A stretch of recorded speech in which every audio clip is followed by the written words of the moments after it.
আমি কেন মাজারে যাই আপনারা কিছু চাইবেন না এই কথা কেন বলি?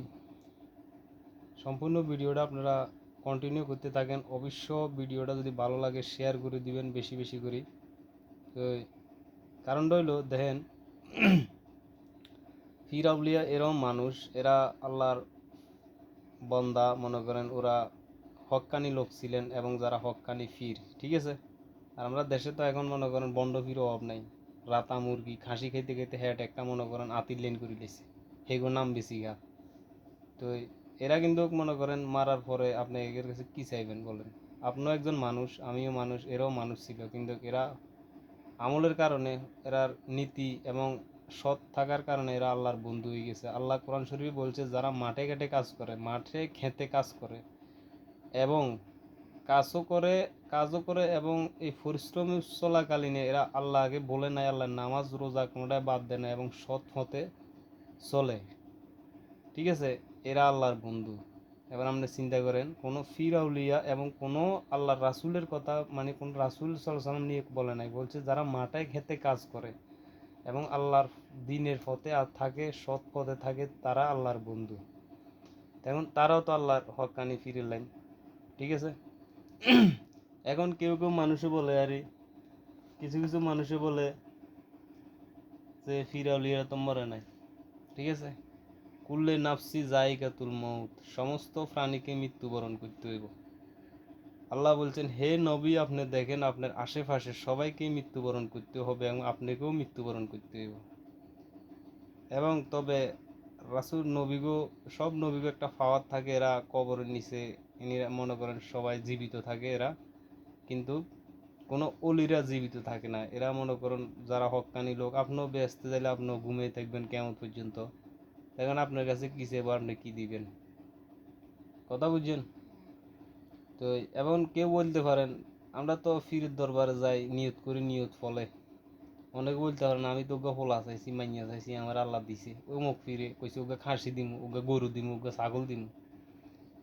তা আপনার করে আসলে এটা বুঝাইতে চাইলে আমি একটু অন্যদিকে যাইতে বলছি। যেমন ধরেন, ইয়াকুব নবীর আমলে কেলান শহরে একটা আগুনের পূজারি মানে আসিল, এরা মন্দির আসিল আগুন পূজারি, ওর নাম ছিল, নামটা আর খেয়াল নাই, ইতিহাসের তাই দেখলাম। মানে তখন এখানে আগুনের পূজা করতো এবং ওই সময়ের মানুষেরা আপনার অসুখ বিসুখ, ফোলাবাইনের অসুখ হলে, মানুষের অসুখ হলে, কোনো আপদ বিপদ কোনো সমস্যা করলে ওইখানে যাইতো, আগুন পূজারি কাছে যাইতো।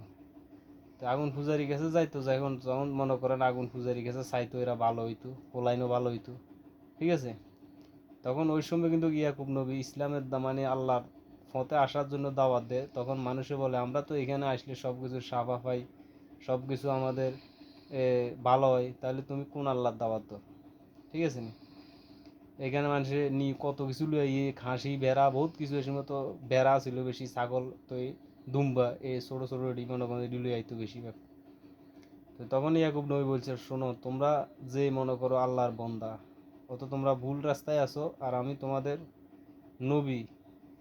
তো তোমাদের আহংকার, কষ্ট এবং যে আত্মনাদ, আল্লাহ পাক তিনি শুনেন, শুনি তোমাদেরকে কিন্তু সাফা দান করেন, কিন্তু এই আগুনের পূজার কারণে তোমাদেরকে দান করে না, ঠিক আছে। তোমরা যদি আগুনের পূজার থেকে ফিরে না আসো, তাহলে তোমরা চিরস্থায়ী জাহান্নামে যাইবা। তো এখন মানুষ একটু চিন্তাতে পড়ে গেল ভাই। তো এখন মনে করেন ওই সময় ইয়াকুব নবী, ওই সময় মেঘ বাদল কিছু, মানে ওইখানে মেঘ বন্ধ হয়ে গেছে। তো মানুষ বিশ্বাস করছে যখন ইসুফ নবী হয়েছিল তখন ওই মন্দিরে আগুন ধরে গেছে এবং মেঘ বৃষ্টি শুরু হয়ে গেছে, তখন মানুষে বিশ্বাস করছে যে ইয়াকুব নবীর দাওয়াতে সত্য, ঠিক আছে। তো এখন এমনি ফিরের দরবারে যায়, যখন আপনারা এগোর দরবারে ছাগল গরু দিবেন কন, আমার উগ্র এটা হইলে ওইটা হইলে ওই আশাটা পূরণ হইলে, তো আল্লাহ পাক কোরআন শরীফের 30 পারার মধ্যে কত নাম্বার আয়াতে জানি বললেন যে, আল্লাহ পাক যা চাই, যদি আপনি তা চান না চান কিন্তু এটা ঘটবো, আল্লাহ পাক চাইছে এটা হইব। আর যদি আপনি চান আর আল্লাহ পাক না চাই, আপনি যত চেষ্টা করেন এটা কিন্তু হইতো না, ঠিক আছে। তো এখন আল্লাহ পাক মনে করেন যখন আপনার আত্মনাদ, আপনি তো আল্লাহর বন্দা, কারণ আমরা যাই করি, যেমন আমরা ইহুদিরও খাওয়ায়, নাস্তিকেরও খাওয়ায়, কেউ কিন্তু না খাওয়াই না। যারা আল্লাহর বিরোধিতা করে, আল্লাহর বিরুদ্ধে যুদ্ধ করে, যারা ইমান আনছে তাকেও বিরুদ্ধে যুদ্ধ করে, তাকেও খাওয়ায়। আপনি দেন কেউ কি না খাওয়াই রাখছি রানো। এখন আপনার আত্মনাদ কিন্তু আল্লাহ পাক শুনতে পায়, শোনার কারণে আপনার এই আশাটা পূরণ করে, আল্লাহ পূরণ করে দেয়। এখন আপনি তো মনে করেন কাম হয়েছে বাবার দরবারে, তো আমি এটা দিছি এর আমার কাম হয়ে গেছে, বাবা তো আমার দিয়ে দিছে। আসলে না, এটা হচ্ছে ভুল।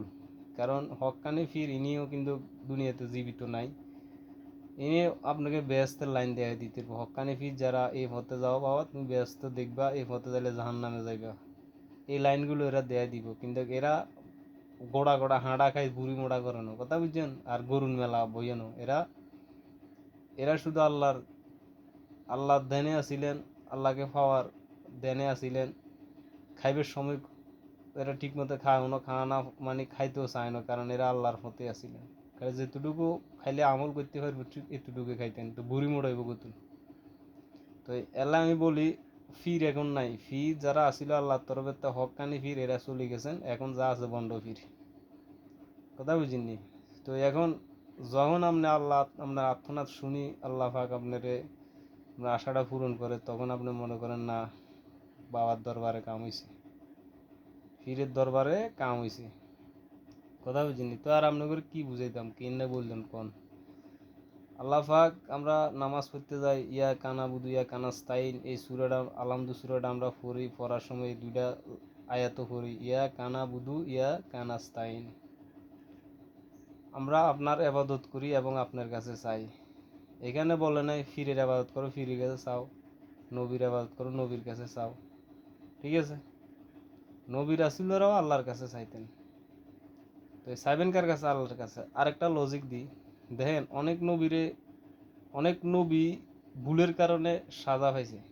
যেমন জাকারিয়া নবীর কথা চিন্তা করেন, জাকারিয়া নবী আল্লাহর কাছে না চাইছে গাছের কাছে, আর গাছে কিন্তু আল্লাহর হুকুমে জাকারিয়া নবীর আশ্রয় দিছে। কিন্তু একটা সাদুর বা জুব্বা না কি ধর না, সামান্য বাড়ি রয়েছে, শয়তানে দেখাই দিছে ইহুদি করে যে এইখানে জাকারিয়া নবী ফলাই রয়েছে। জাকারিয়া নবীর যখন ইহুদিরা দৌড়ে দিছে, তখন যা গাছে ঢুকছে।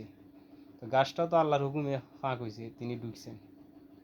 কিন্তু জাকারিয়া নবী ভুল করছেন, এই জায়গাতে আল্লাহর কাছে না চাইছে কার কাছে? আসলো গাছের কাছে। এটা দিয়ে শিক্ষা নেন। ইয়াকুব নবী দিয়ে একটা শিক্ষা দিলাম আপনার, আর এবার জাকারিয়া নবীর দিয়ে আরেকটা আমরা শিক্ষা দিয়ে দেন। এবার যদি না বোঝেন আর কিছু করার নাই।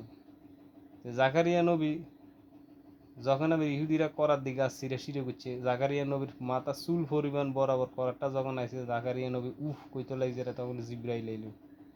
জিব্রাইল সাল্লাল্লাহু সাল্লাম আই বললেন, হে নবী আপনি উহু কইতে পারতেন না, যদি উহু কন তাহলে ধৈর্যশীলতায় আপনি বঞ্চিত হইবেন। আপনি উহু কইতে পারতেন না, আপনার ভুল হয়েছে এটাই। আপনি আল্লাহর কাছে না চাই কার কাছে চাইছেন? গাছের কাছে চাইছেন, ভিক্ষুর কাছে চাইছেন। এখন আর ভিক্ষু আপনাকে বাঁচাইতে পারব না। এখন আপনি এই ইহুদিরা আপনাকে দুই ভাগ করবো, আপনি চিক করে দিতে পারতেন না। তখন জাকারিয়া নবী কি করবো আর, জিগির করতে করতে তিনি মনে করেন এন্তেকাল করলেন। তিনি তার দুই ভাগ করে নিল। তাহলে আবার চিন্তা করেন, কিন্তু ইব্রাহিম নবী নমরুদের আগুনে যখন জ্বালাইতে আছে, কিন্তু মনে করেন পানির ফেরেস্তা, গাছের ফেরেস্তা, বাতাসের ফেরেস্তা, কত ফেরেস্তা আছে সাহায্য করার লাগে, কিন্তু তিনি কিন্তু কেউর কাছে সাহায্য চান না, চাইছেন একমাত্র আল্লাহর কাছে। এই জন্য আল্লাহ বলছে আগুনকে এয়ার কন্ডিশন হয়ে যেত 15 দিন মতন, এই এয়ার কন্ডিশনের মধ্যে তিনি আসিলেন। ঠিক আছে? তো আবার চিন্তা করেন, এরাও তো চাইতে তো আইয়ারাম নইলে তো হইলে বাতাসে ফেরেস তাইলে বলতাম যে আর সাহায্য কর। কথা বুঝিনি? তো অনেক নবীরও মনে করেন দেন এরকম সাজা ফাইতে হয়েছে। আর এটা তৈল যায় মনে করেন আমরা তুলাম মানুষ। এখন আমরাও তো মনে করেন যাই চাই কার কাছে, এই জন্য আমাদের বিশ্বাস নাই বলতে আমাকে এই সমস্যাটা, মানে আমাকে সমস্যার শেষ নাই। মানে আমরা না মুখে মুসলমান আল্লাহরে মানি, কিন্তু ভিতরে আল্লাহর উপরে বিশ্বাসে নেই। কথা বুঝিনি? এই জন্য আমাকে এই জামিলাটা বেশি হয়, আমার রোগ ব্যাধিও বেশি। আমরা মনে করেন আল্লাহর উপরে বিশ্বাস নাই, আমাকে বহুত ধরনের জামিলের শেষ নাই, জামিলেই হরিতেই টেনশন দুনিয়া তো আগের নেই, মরণ পর্যন্ত টেনশন থাকবে, সেই দুনিয়া যাই তারা আইকেলা মাস। কথা বুঝিনি তো? এই জন্য বলি, মনে করেন সাহায্য আল্লাহর কাছে চাইবেন, কেউর কাছে না। কারণ সাহায্য করার মালিক আল্লাহ। আল্লাহ পবিত্র কোরআনে অনেক কিছু সুন্দর করে বুঝাই দিছে, কোরআনটা কি জন্য দিছে। আসলে আপনাকেও দোষ দেবো কিতা আর আরও দোষ কিতা। জামিল হইল শুক্রবারে প্রতি মসজিদে মসজিদে বয়ান করে, অবশ্য তাফসিরে বয়ান কেউ করে না, এই জন্য আমরাও বুঝি না, আপনারাও বুঝেন না। কারণ তাফসিরে বয়ান করলে এগুলো বুঝতে পারতেন, কারণ প্রতিটা ব্যাখ্যার যখন আপনার প্রতিটা আয়াতের ব্যাখ্যা দিত, তখন বুঝতেন যে আমি নামাজ পড়তেন যে আল্লাহর কাছে কি বলি আর বাইরে কি করি। ঠিক আছে? কিন্তু আমরা তো মনে করি এটা সুরা হরিয়ে লাইয়ের শেষ, নামাজ হচ্ছে গেছি গই। শেষটা বুঝিনি। আমরা তো খালি হাদিসের ওয়াজ শুনতে শুনতে আমাকে দিন শেষ। হাদিস, আল্লাহর হাদিসও মানতে, রাসুলের হাদিসও মানতে হইব, তবে মানতে হবে যে কিছু জাল হাদিসও আছে। আর শুধু হাদিস লইলে যদি খালি শুধু ওয়াজে করেন, নবীর কাহিনী কইতে চান, তাহলে এটা হবো কানসুক। তবে নবীর কাহিনী বলবেন, ঠিক আছে, কিন্তু তাফসির করণ ছাড়া কোনো সময় মানুষ বুঝতে পারতেন না। কারণ কোরআনটা আল্লাহ দেন হতে এটা সুন্দর করে রায় দিতেন, কোরআনটা দিছে তাফসির করে মানুষকে বুঝাইতেন, ব্যাখ্যা দিয়ে মানুষকে বুঝাইতেন। ঠিক আছে? তাহলে মানুষ বুঝতে পারবো। এখন তো মানুষ তো বুঝতে পারে না, এই জন্য এই অবস্থাটা। সমস্যাটা হলো এই সুযোগটার সদ্ব্যবহার করে, মনে করেন দেন যারা দরবার দিয়ে ব্যবসা করে তারা। সেটা বুঝেননি? এখন তো আমরা শুনি কার কণ্ঠ ফাটাফাটি, শাল আর অমুকে কণ্ঠ ফাটাফাটি, নতি কই মনে করেন দেন হুতি কই শেষ দিয়েলা। তে আবার এন্ডাও কই হ্যাঁ, কারণ তাপসিরে বয়ান ভালো লাগতো না, সুন্দর লাগতো না, এটা শতানা আংডাইব খালি। এ রেতি কিতা কই হেডি হন, কথা বুঝেননি? এ হ্যাঁসটা হয়েছে যায় এটাই। এই জন্য বলি ভাই, আল্লাহর কাছে চাইবেন, ঠিক আছে, নিজের আমলের বিনিময়ে, রাসুল সাল্লাহ সাল্লামের বিনিময়ে চাইবেন। দরবারে যাইবেন, এদের লাগে দোয়া করবেন, আপনি নিজের জন্য দোয়া করবেন। আমি বলি না দরবারে যাই, দরবার খারাপ এটা সেইটা। কারণ আমি এক জায়গাত গেছিলাম, সাইদিন বেড়িয়ে বেড়াই দুজনে, বেড়াই তো হালা, বেড়ি তো হালা, হালাই তেলাই থেকে আর গারক দিয়ে একজন হরিচিত লাগছিল। তেমন চিন্তা করেন, কথা বুঝেন নি? সিটাং বলে এক দরবার আছে, আমি যাই না। এখানে বলে রশি বান্ধি বলে দরবার, রশি বান্ধি বলে হিঁচির দিকে চাই একটু না, বলে সামনের দিকে চাই, হিঁচির দিকে নামতো। আল্লাহর রাসুল সাল্লাহ সাল্লামের রওজা শরীফে যদি কোনো হিঁচির দিকে চাই না নামল লাগার হেতেন মতন, এ সাহাবিকে তো সাহাবিকে কবরে যায় মানে জিয়ারত করতে যাইলে হিঁচির দিকে চাই জান লাগে না, সামনের দিকে চাই একটু। আর এর মতন বন্ড ফির কি হেতে বন্ড না হেতের বক্ত বন্ড এটাও জানি না। ঠিক আছে? ওই সময় সিউন সিবেদি ফিরন এই শালাগুলোরে। এই দেশে যদি ইসলামিক আইন থাকতো ভাই, তাহলে সব কিছু ঠিক হয়েছে তো। কথা বুঝেননি?